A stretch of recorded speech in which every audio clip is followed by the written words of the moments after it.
I want to introduce our two panelists today. Asia and Micah, thank you so much for giving us your time today to bless us with your knowledge. And welcome to another Sales Hacker webinar. Thanks. We're very excited to be here. Yeah, thanks for having us. Yeah, for Fantastic. sure. So, Awesome. Okay. Asia, go ahead. Go ahead, Mikey.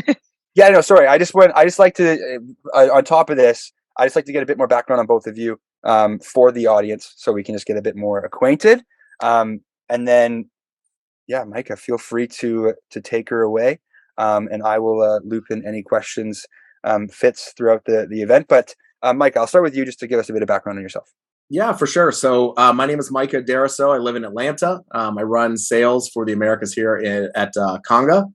I've always been in sales. So like from the day I was born, going door to door, selling my dad's tools and things to neighbors, like anything I can do to sell stuff. I've always been in sales, started my own company, was in sales there. And now I'm here at Conga. So really excited to be here. I'm really excited actually to hear from Asia because she's the engine that keeps revenue flowing, which keeps all of us fed. So Asia, why don't you take it from here? Yeah, my name's Asia Corbett. I'm a senior manager of revenue operations at Bread Financial. I've been in go-to-market operations, business operations, all sorts of operational roles for the last 7+ years. And more recently, within the last 5, I've been really focused on sales, revenue, marketing, CS operations. So I am really excited to chat about some of the process side of these pricing inefficiencies today, because it's every single role I've been in. There's always some aspect of this that where the revenue operations team or sales operations team works on to make better for all you sellers. Yeah, absolutely. I think that's probably why I'm most excited about us talking together because it's the processes and things that all get put in place that us salespeople sometimes don't appreciate. And I think this is going to be a great opportunity to kind of talk through those and get kind of both sides of the operational side as well as the sales side. What we deal with when we're dealing with customers. So, all right, perfect. Mikey, should I just share my screen? Yeah, get her going. Okay. You want to. Awesome. All right. Can you all see the screen? All right. Okay, perfect. All right. So let's talk a little bit about, pricing inefficiencies, right? So this is going to be, and when we talk through this, we're going to talk through kind of real life stuff, real world stuff. I'm excited that Asia has SaaS and software background, which is where we come from. But she's also at a non-SaaS company now. And it's amazing to hear a lot of the challenges are the same, right? They're the same really no matter what industry you're in. Yes. If you're selling and you are dealing with customers, you're gonna run into all of these obstacles over time. Yep. So it's gonna be really exciting to see. These are just a couple of the kind of big themes that we get. So, I know that none of our reps would ever send a quote out with incorrect prices on it. I know we would never, ever over discount anything that we did. We would never leave a deal without margin. It just doesn't happen because our comp plans are not, we would never do that to the company. Obviously I'm kidding, but it is, these are things that happen every day, right? And this is really about putting a framework and a process in place to make sure that not only are we maximizing the ability to get revenue in quickly, but also to maximize the margin on that revenue. And also really to make sure that a day in the life of a sales rep is actually easier with all these tools and things in place and the frameworks in place. So Asia, do you want to comment on any of these? Yeah. So it's interesting to think about these things with the process lens, right? Because typically when you hear pricing, you think of finance is, doing their spreadsheets and their analysis, and then they're setting these prices. But some of these things over discounting, for example, if you're working somewhere where your ops team has set up a really good approval process and kind of locks that down and gives you some guardrails, reps literally cannot over discount because the system will say, nope, not approved, even before it gets to the manager. So some of these challenges can actually be process issues that are solved with just defining and building a framework to help make things more streamlined. Yeah, yeah, no, completely agreed. And even if you look at, the sales reps and giving them visibility into it, because I think everyone wants to do the right thing. They want to do the right thing. They want to sell. They want to support the customers. And it's really about us being able to enable them to do that and give them the tools and the frameworks that they need to be able to actually do their job efficiently. It actually makes the job a lot easier too when you've got the tools in place to be able to quickly get things out. So, so really good. So, this is really about these types of inefficiencies, how we've solved them. I think it's never fully solved. It's never at 100%. There's always something that we can do to get better at something, review something, and those are the things that we're going to walk through. But this is really about making sure we maintain the margins, making sure that we don't slow down sales, right, and that we don't decrease the amount of deals that we have open. So let's just jump right into it. So we're going to do a poll, Mikey. Very first poll. You got it. I'll launch it here shortly. Everyone, we want to hear from you guys. Give us your answers here so we can kind of get an idea of what's going on in your world. So I'm just going to launch it here quickly. Perfect. And in talking to Asia, they actually track this at Bread Financial, which I think is pretty cool. So Asia, do you want to talk just a little bit while the polls kind of happen? Yeah, so we have a dashboard in Salesforce because this is part of that, the approvals for getting discounts and all this pricing exceptions. And we can see how many exceptions were submitted over time, by who, what gets approved, what kinds of changes or exceptions they are. We have a long list of them because of the industry we're in. So that's a good infrastructure or system to put in place on from your ops team, your sales ops team, or your rev ops team, so you can track it and understand like what's going on. That can help adjust the process, maybe go to finance and say we need to adjust pricing, the actual pricing. So yeah, absolutely. And the poll results. So we'll go ahead and give the poll results, but no one said never. So that's great, right? And we got 57% said occasionally, 36% said frequently, and 7% said unknown. The pricing thing, I think there's really two pieces of the pricing, mechanisms. Sorry, let me stop this piece here. All right. Oh, I can share the results. How about that? There we go. Okay, perfect. So, so when you look at like a price book and you look at how customers are trying to buy your technology, buy your product, buy your financial apps, buy whatever they're trying to purchase, it also gives you some insight. If you're starting to see and you do track it, you'll start to see a lot of customers ask for the same thing. And this will tie into, using that as input and using data like that Asia's collecting to be able to look at maybe there's some opportunities to actually change the price book.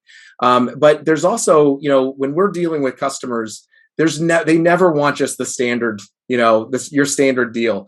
And us sales reps are very creative. I think most of you know that we can get very, very creative when we want to. And when customers start to say, "Look, I can buy this. I just need to buy it like this." Usually our sales reps say, "Oh yes, absolutely. I'll go figure it out." And then we turn around and we break everything internally to get it fixed, right?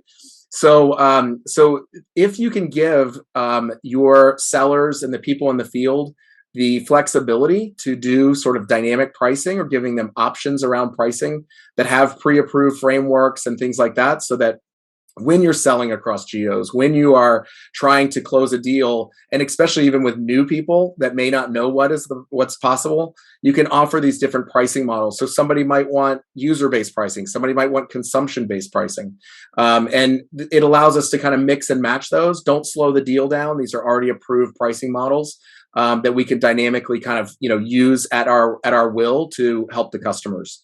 So Asia, do you want to touch on any of this, the rest of this? Yeah, I think that's a good point. Offering the flexibility with the dynamic pricing, that's something we have in place right now.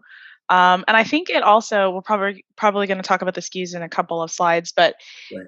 having the flexibility will decrease the reps coming to you to say, "Hey, let's do this one-off thing and create a special SKU with this price for this thing," because there's no flexibility, right, in the pricing model. So That's a good call out. It enables the reps to bring in that revenue faster. That's part of why we exist. Yeah, yeah, exactly.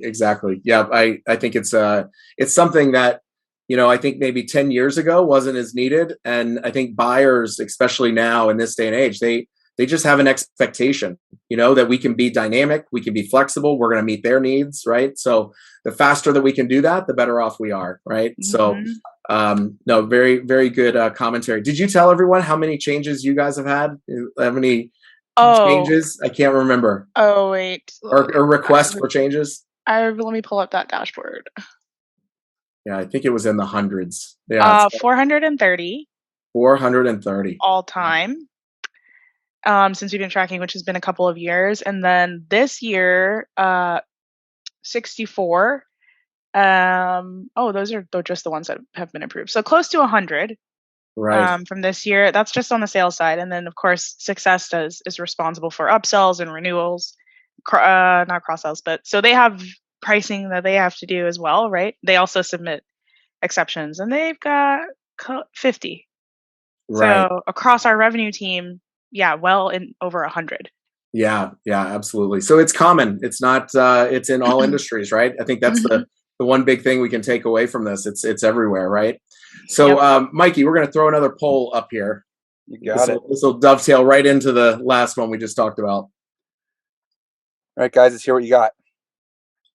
Yeah. So as we were talking about SKUs, right? SKUs and how many SKUs you have. We were also talking before this, Asia and I, about a lot of in the field. A lot of times we don't really care about how many SKUs we have. If we had 1,000,000 SKUs, it wouldn't bother us, right? But they're, and SKUs build over time, and we even go through exercises annually here at Conga where we clean up all the SKUs, right? We have data on which SKUs are being used. We update with packages and pricing. We get rid of ones that are no longer being used. And it just starts to create more of a simplified price book. It makes it easier to go through, makes it easier, when you're not as granular with 53,000 different options and SKUs to go along with things. It just becomes easier to do business, and your company becomes easier to do business with. All right, so I'm going to end the poll here. And so I'll share the results. So how many SKUs? So around 25%. What I'm really surprised at actually is that only 2 people were unknown. So that's pretty cool. So it means that either you're a sales rep and you know that you've been selling and you're passing by more than 50% of the SKUs for the last 5 years you've been at the company. But that's really good. I would agree with that that there's a lot of SKUs that go unused in our price books. And, I think the other big piece of this, and I'll stop sharing the poll there. The other big piece of this is when you have that many SKUs, like it says, it's not a bad thing. It's not going to keep us from selling, but it does become bloat. It becomes things that you have to manage. It becomes things that the operations team has to manage. It becomes things that product managers have to make sure that there's not some random SKU out there that has functionality in it that we don't offer anymore. Also, make sure that there's not pricing conflicts within the SKUs. That becomes an issue as well, where you could have one SKU that has one price on it, and you could have another SKU that's very similar that has another price on it. That becomes an issue. We were laughing about this, and in a previous life, we actually had SKUs that had customer names in it. So talking about sales rep creativity, right? You can have a SKU that literally just says company XYZ SKU, and they just buy that as a unit and has everything they need in it. So not a great way to manage the overall price book. But give us some kind of best practices here, Asia, when you're kind of working on the SKUs and the price book. I think that the first session and poll was pretty good because you have data to start to look at that can show, all right, if there's pricing things that we need to do, we should also look at the SKUs as well. So what's your experience been? Yeah, so right now we actually don't have a lot of SKUs. We don't have that many products, uh, for better or worse. I mean, I guess that's just kind of it is what it is. But with this particularly, I see as an operational like tech debt system integrity issue because in order for like the operations team to have bandwidth to do all of the other great, amazing, supportive things for sales, we can't be like constantly cleaning up our system. So there's got to be a, a way and a framework to make sure that what's getting created actually needs to get created. So there's a little bit of like governance around Salesforce or whatever CRM you're using. So again, here, like where I am now, we have pretty good like rules of engagement around around those sorts of things. Like we don't just go create uh new bundles and custom SKUs. But I've been in other places where, like you were saying, okay, we need a one-off, so let's just create it this time. We'll deal with cleaning it up later. So I would say have a framework in place and in mind for creating and deprecating SKUs. And then I think you mentioned having the data to see, all right, well, what are the SKUs that are most used? Are there SKUs that or products that people are buying together? Maybe we should bundle those and condense them into one, so that it keeps everything all nice and tidy.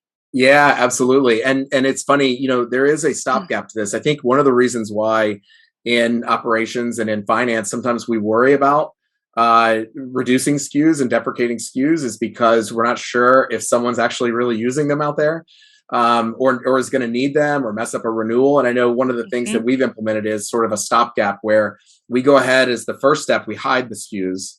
And so when the SKUs are hidden, it's not like they can't quickly be turned back on if we've might have made a mistake. But it starts to show that when you're not getting any requests for these SKUs and they've been hidden, they're probably not needed, right? Right. So that's kind of a thing that we've started doing here, and I've been involved in a lot of our SKU rationalization processes. So yeah, really good. I think that's great. That's great advice for sure. Hey Micah and Yes. Asia. I got a question I'm going to loop in here. I think it came in a couple slides ago, but it's from Zach, and he's asking what's the best way to empower the rep to make those decisions, a maximum allowable discount, any other methods. Yeah, absolutely. So, I mean, this is Asia. I don't mind hitting it first, and then maybe go for it. talk about it. I think the best way to enable reps to be able to make decisions is to have the technology and the processes in place for them to be able to utilize, right?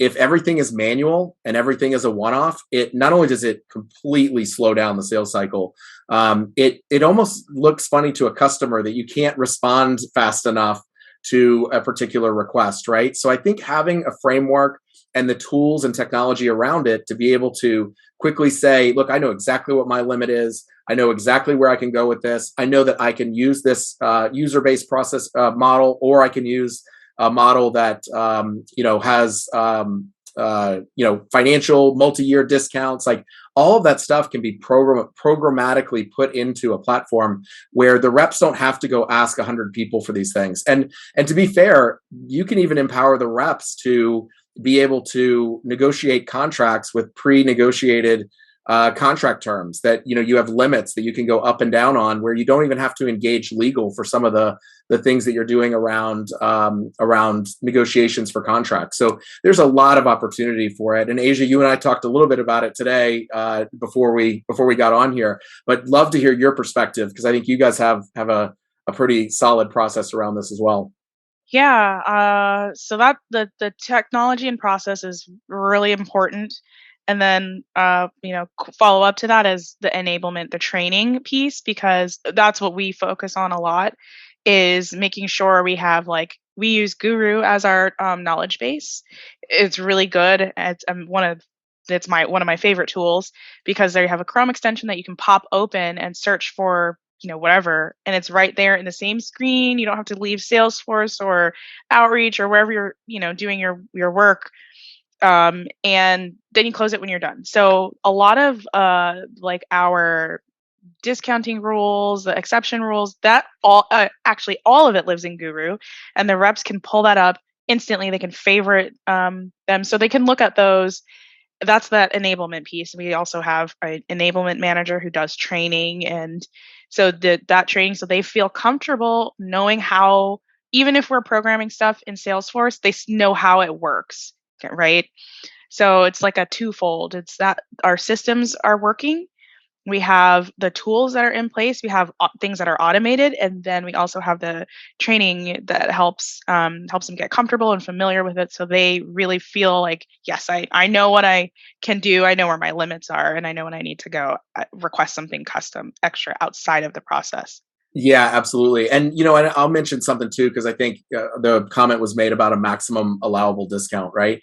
We've always shied away from maximum allowable discounts because a lot of times, and depending on just what Asia just said, depending on where the rep is in the process and what's going on, externally, sometimes they'll just get right to there. They'll get right to the maximum allowable discount. So I do think it is important to set up those gates, like Asia was talking about, just to make sure that there are certain kind of checks within in the system so that the rep can go up to a maximum allowable amount. The RVP can, the director can, the SVP, then a CRO, and then probably has to end up in finance at some point, right? So, because every deal can be a little bit different, right? Every deal can have a little bit different margin depending on what's going into it. So that's kind of my how we've always done it. Yeah, that's a good point too about sometimes reps jumping right to the max.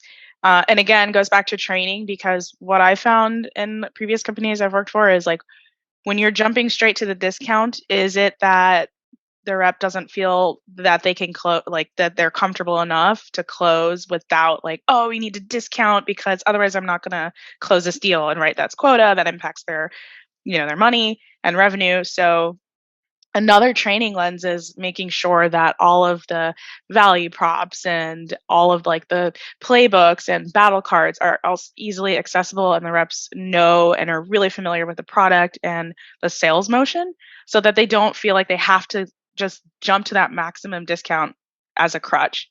Yeah, absolutely. No, that's perfect. And then there was one other question, Mikey, and it was, what are SKUs? Yeah. I'm going to be really honest with you. I know what a SKU is, but I had to look it up. I looked it up while Asia was talking. SKU stands for stock keeping unit, which I did not know. It stands for stock keeping unit. And SKU is basically just a tag, a number, a name, that basically identifies a product or a part or anything that you can order as a unit, right? So I did have to look it up. Have to be honest. You got to be honest on these things. Got to be transparent. So you know what, Micah? I did this. I did the exact same thing. Like I know what it is, but it's just like, okay, what does it actually stand for? I know. I have never looked it up. So I'm glad you asked that question. So we've all learned something. Except for Asia, who already knew it. Yes. Well, it's because I used to work in agriculture years ago, and they have products, the physical products. So SKU is a common in like logistics, think CPG, like consumer packaged goods, things that you're shipping, warehouses, and that's a unique identifier, and it's tied to products. So probably in SaaS, in software as a service, SKU is equal to a product. Yes. That would be a product. Yes, that's exactly right. Yep, SKU is a product. We don't keep any of our software in warehouses anymore. Yeah. Man, it's all done. Yeah. All right, perfect. So, Mikey, let's move on to the next one, and if we can put this poll up, that would be great. And for all the reps on the phone, it should just be none. Just yeah, because you guys are there we go. Strong sellers. Yes, exactly. We probably have hit some of this already, Asia, in our discussion about discounting. Yeah. All right. I'm curious to see these results. I know. All right. I'm going to end it. There you go. Can you see that?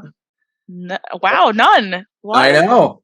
Yeah. I know. Well, what makes, I'm curious, and what makes you feel that you have to discount? Like, why not discount? Well, why not discount? I think what they're saying is that if they could do all their deals at list price, they would do them all at list price. Yes, and I think maybe that would be the panacea. That would be the perfect world for us if we did not have to discount at all. Yeah. I mean, sometimes the potential customer is pushing for a discount too. So there's the two sides of the coin. One is the rep goes straight in and says, "Hey, we'll just offer you this discount. Let's close the deal." And sometimes, because I'm a buyer of software, right? I'm like, "Hey, my budget." what can we do? And then they'll go say, all right, let's go see what we can do. Yes, So there's yes. We had put in some sort of limits where we will not give discounts on certain deals, and deal sizes and things like that. yeah. But especially today, I mean, in today's world and in enterprise and just with everything and competition, there's so much competition for all of our companies out there, that discounting sometimes is necessary, right? Mhm. But I think this is really about not just do I want to discount deals, but how do we discount deals? How do we maintain value? How do we make sure that there's two sides. There's the sales side, me, and there's the Asia side and ops. And how do we make sure that both are happy, right? Mhm. This came back to your enablement discussion earlier, but if sometimes we're trying to go fast, we're trying to make a quarter end, we're trying to make a month end, we sometimes reps, if they're not enabled or if they don't know that they can hold the value, or if they really just want to slam a deal through, sometimes they will give really deep discounts, and sometimes they may even go outside of our systems to do it, right? So like I said, very, very creative, right? I saw Asian. Was that a gasp that I heard? Yeah, that's Yeah, outside of the system. exactly. So, but it obviously, the other part of this too is, and I've had situations like this where we've been running a particular deal, we've been trying to sell to a particular customer, and sometimes the conversations of the negotiations get going, and then a rep may find themselves behind the margin before they've even realized that they've done it, right? And so Mhm. that's why it's so important to be able to give them the tools that make it easy, so that they don't have to go, all the way up to the board to try to figure out if they can do a certain price point because of margin requirements. Mhm. Giving them the tools and the framework to give really good visibility into what are the guardrails behind these deals would allow you to not over promise to a customer, where then all of a sudden you may have to go back to the customer and start reeling it back, which is never a good place to be. Yeah. So this is a good thing for, not only for the customers, but it's a good thing for the company, and it's really a positive for the rep too, to be able to understand and know kind of where the rules are. And I know you had some other opinions around this too, Asia.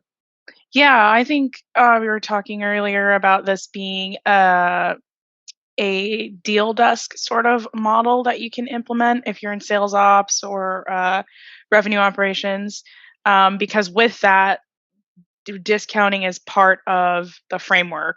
Like how, the deal from the beginning to the close, like what's happening in that process. And there's a lot that you can do to automate so that things do move fast. There are a lot of tools that you can set up so that everything's in one place.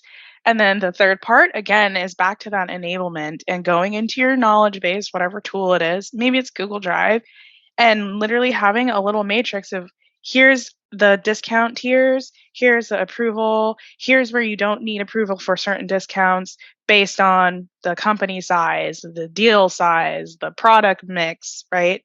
Having that specific, explicitly like written and documented so that they do know what they can do. And maybe for the end of the quarter, right, there's a discussion with sales leadership and ops and finance, like, hey, we can do promotions is on one of these slides. It I is, remember, yeah. but It but is. something sort of like that, where it's like, okay, here we have set aside budget. It's part of the CAC, the cost to acquire the customer, that allows them to do these crazy steep discounts. So there's ways to work around it as long as everyone is on the same page, things are like documented, there's a process. That's going to help. Yeah, and I'll tell you, you mentioned deal desk. This is this is what Conga does, obviously. So Yeah. we try to be pretty good at this. But we have a deal desk that utilizes the tools. So when we go to a deal desk, the best part about it is you could be a rep that's been here for 10 years, and you could be a rep that's been here for 10 minutes. And if you go to the deal desk, they know all the bounds. They know they're the ones that interface with finance. They know where margin requirements are. They know where floors are. They know where ceilings are. They know all of the different ins and outs. And that function becomes really, really critical. So not only giving them the framework, but giving them that team to go to that can help them, and even help them before we're even architecting deals, right? If you architect it like this, these are the different things that you can do that are better. So, I think that's a really, really important function and a really good call out, Asia. Yeah. Oh, absolutely. I wish we had a team. Right? Start with your framework and make the business case to build a deal desk team. 'Cause it's important. That's how revenue. That's how you make sure that you're bringing on customers who are going to come back, that you Yeah, can absolutely. retain. Yeah, and oftentimes reps believe that that is it's like a police function, and they don't want to go to it. And I can tell you, like, if it is done the correct way and it's done the right way, they become one of the biggest assets for sales in getting deals done quickly and getting Hmm. deals through the system and getting deals booked. They become a massive. I mean, I can tell you right now, we do these awards every quarter. Our deal desk gets it almost every single quarter. Oh, wow. Oh yeah, I mean, it's the friend of the field, and it's just they're just a stellar group of people that get our deals through. So it's important, and it keeps finance and everything just this dedicated function for doing deals, and it's Hmm. really, really helpful. So, anyways, great, very good, conversation there. All right, so let's do another poll. Back to your promotions, Asia. Yeah. Yeah. So, what type of promotions do you run? And I think what we're going to get into is a little bit about promotions and why we run them and how we should run them and maybe how we shouldn't run them. So, I'll be interested to see what type of promotions people run. I can tell you, Yes. unknown is not getting any. So that's as I'm looking through. All right. Let's see here.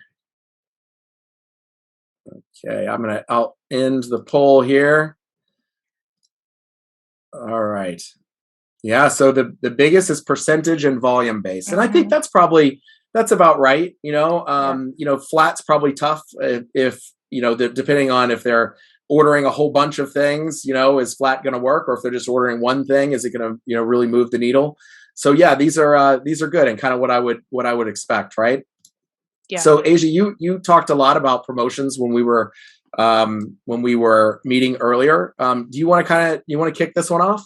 Yeah, so we were talking about promotions, not only on the sales side, like discounting, but also marketing, because marketing is part of the revenue generating engine and can do campaigns to try to also, push deals across the finish line. So, what's really important there is making sure that sales and marketing are aligned and um, there's transparency into what promotions are being run. So marketing's not running a promotion and then sales is also simultaneously doing a discount because that's impacts your margin, right?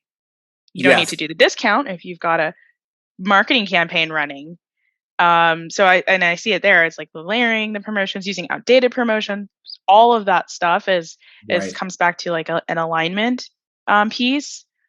Yeah, totally agreed. And I think one of the big call outs here is that when we run promotions, sometimes they're born by us creative people in the field that say, I got an idea, or, this customer said this. And that's a great first step. But to your point, it's when marketing and sales, a huge coordinated effort. But I think one of the missing pieces is your teams, right? Is when sometimes it's between sales and marketing. And even if they're communicating, the data that RevOps has access to and the analysis that they can do on looking at, and being able to be a point that says, hey, I'm looking at the data here. I know you guys think it's a good idea, but I'm looking at the data and you might want to tweak this a little bit because we're not really, we're not getting pricing pressure over here, or we're not getting competitive pressure. We're looking at Yep. win-loss data and we're not losing these deals. We have a super high rate.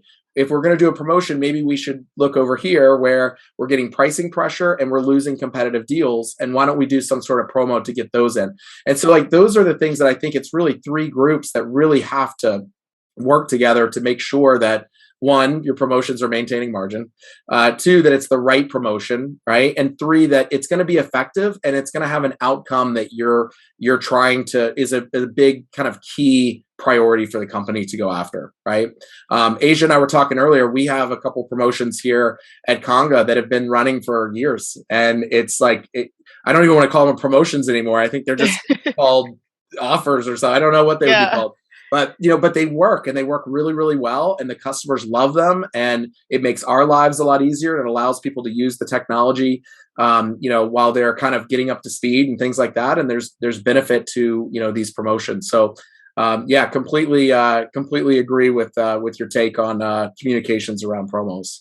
Yeah, I like that you brought in the win loss analysis too when thinking about how to the promotion strategy, because that's a great place to say, all right, well, where do we need to double down, and think about our promotion strategy. Yeah, exactly. Yeah, for sure. All right, so let's do. I think this is the last one, right, Mikey? So let's do another. We got two more. We got this two one more. Okay, to end got it it. off. Got it. Oh, that's right. 2 more polls. Yes. All right. So how often do you review pricing data? So this is another one that we spoke about, and what's interesting is it almost kind of ties back to SKUs and promotions. If you can tell, like if you're sitting out there and realizing all of these things kind of relate to each other, they're all kind of building blocks on top of each other. The SKU rationalization, the pricing, the discounting. How do you make sure that you're doing the right promos at the right time? But reviewing pricing data, although extremely boring, is really critical, right? I'm actually on our committee right now. We're doing a price review, and we generally do this annually, at least annually. And if we don't do it annually, it's because we have decided we need to go do something proactively. So yeah, it'll be interesting to see these results here as well. All right, I'll end the poll and share the results here. Okay. Well, it's really good that nobody said never. So that's a plus. Right? Just now we don't ever look at our pricing. And even once every few years, when you have something that's working, it makes sense, right? We talk a lot about pricing. We kind of told you what we do. Asia, where would you fall on this? I'm not sure what our cadence is, but I know that because I just started Bread 6 months ago, and they'd just finished doing a pricing review. So yours would have to be within the last 6 months. Yeah. Oh yeah. So maybe like 6 months, like biannually or something. Yeah. Now that we're, big, large enterprise, it might be annual. There's a lot of processes that affect pricing, like from the compliance side, the diligence side, and a lot of teams that have to come together. But the bank, like the top level bank executives, they are also involved in this. So I would imagine this is an annual process. But yeah, I would think so. I would think so too. You just hit the major point for anyone that's looking at pricing, right? I think that pricing can be really underestimated in terms of the effort to look at your pricing. And when a pricing shift, there's kind of two things in my mind, because we're right in the middle of analyzing our pricing. There's going to be some things we don't change. That's great, And then there's some other ones that could be really disruptive, and really it could be a super great thing for the customer and for us. But there is a huge amount of disruption that can happen when you're trying to optimize pricing. And I think having the data, so we talk a lot about the data and the history of the pricing, and then also having the anecdotal information about the market. What's the market doing? What are the competitors doing? Where are we finding pricing pressures? Where are we, we do a lot of surveys. So are people complaining about our pricing? Do they like our pricing where we shouldn't change it? Because when we change pricing, it affects legal. Yep. It affects all of the SKU stuff we talked about. It affects all of the discounting. It affects all the margins. It affects comp plans. It affects how we incent people up and down the stack. It really is. It affects renewals. How do you handle old pricing versus new pricing for people that are already on it? There's a lot of things that go into it. And having that data and having that information, I think is really, really critical when people are looking at pricing. Yeah, and ops teams have access to a lot of it. Um, so I know in different organizations, finance teams usually do this kind of analysis, but there's no reason why a sales ops or rev ops team couldn't or person couldn't do this analysis. 'Cause we have the really cool thing about being a cross-functional team or person is you get the business context from all of these different departments and you have access to the data that are in the systems to do this, and be a good partner in the pricing exercise. Yeah, yeah, absolutely. And I think it's, like we said, it can be a really heavy lift, but I think if you've got the ability and the technology and the platform to be able to make these decisions, it's really, really powerful to be able to do that, and to take advantage of it. I think we were talking about someone that you knew from a particular conference that they sent out their pricing, they didn't change their pricing, and they just had massive, massive growth. So there's certainly opportunities for all of us to take a look at it. Doesn't mean we're going to change it, but I think having a cadence to always look at and optimize pricing is something that we should all be paying attention to for sure, right? Yeah. All right. So this is, we've talked a lot about, ways to optimize, ideas, deal desks, rogue discounting, how you handle, pricing, and they really do have real benefit and real results at the end. So these are just a few of the results that we capture. These are from us as well as from third-party studies like Forrester. There's a lot of information out there about, this type of stuff, but you look at a 40% decrease in time to quote. I can tell you right now, quotes, like getting quotes out to customers and not losing days and sometimes hours and weeks trying to get a quote out. All of these things we talked about ties into that. We talk about reducing rogue discounting. Asia has hers like completely on rails, so her reduction will be 0. But the word rogue is really the key word in there, right? It's when negotiations are happening outside of the system, and it's how do you empower and give visibility to reduce and set the processes up in place so that reps want to engage with it and they want to know where the boundaries are, right?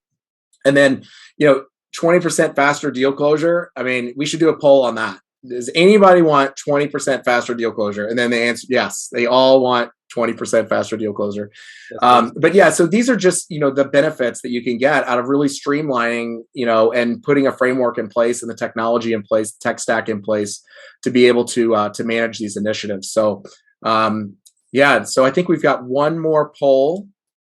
Oh, everyone. Sorry. We have the takeaways, the key takeaways. So we talked, obviously we talked a lot about this, and I think, we talked about creating a dynamic price book. And as you can tell, these all really do tie in together, to be able to allow your reps and empower the field to be able to deliver what the customer needs, right? Because it's not always going to be the same. Asia has 433 requests to change the way customers buy, right? So it's pretty apparent. The second is, removing all of the unneeded things. It's removing the noise out of, the price book and the things that you have to be enabled on and maintain and data sheets that you have to maintain for all these things. We talked about the discounting guardrails, right? Which I always laugh at because I think this is where ops and sales always battle, right? Yeah, just a little bit of, but yeah, a little bit of friction. And it was great to meet Asia because now her and I are friends. So now I've seen the other side. Exactly. And then the other one was promotions. I think there's so much opportunity to use data, use operations and the data that they have access to communicate with marketing and sales to make sure that everybody is in, lockstep. And then the fifth thing is always reviewing your data and looking at your pricing strategy. And I always read this book. I can't remember who wrote it, but it says, start with the question, why? Start with why. And I do that with pricing as well, right? Are we doing it because we're bored and we were all had to stay at home for 2 years and we just got bored and decided to change our pricing? Or, but ask the questions why when we want to change something. Do I need to change my pricing? And use the data that our operational teams have to be able to make those decisions. If things are going well, why are we going to change it, right? So I think those are really, really important, just important points. Asia, do you want to comment on any of these or highlight any of them that are important to you? Yeah, I mean, I'm looking at it from, that process lens as an operations professional, but all of these things tying in together, it comes down to having your process and your tools and your enablement all set up. And that's what revenue operations does. Like that's part three of the four pillars of revenue operation. And data, actually, we were talking about data. So all of Yeah. those things tie these together and enables the reps and customer success and success teams to go out there and get more revenue in the door faster. Yeah, Right? It completely all comes agree. down to that. Yeah, absolutely. I think that was very, very, very well summed up. So I appreciate that, Asia. You with your processes, you're always very succinct. It's perfect. I love it. Yeah. Yeah, exactly. So, and this is the one we were actually the most interested in, Asia, before we Yeah. started presenting today. But which in of all the people that have attended today, which one do you think it would make the most impact? I see Asia. I'm waiting. I'm excited to see the results Yes, of this one. exactly. Yeah, I think that it's funny because all of these can become projects, right? They all, Absolutely. like we said, they all have ties in with each other. So it makes it hard to pick one. Mike, you should have made it like a multi-choice. I got like Yeah. 100% on each one.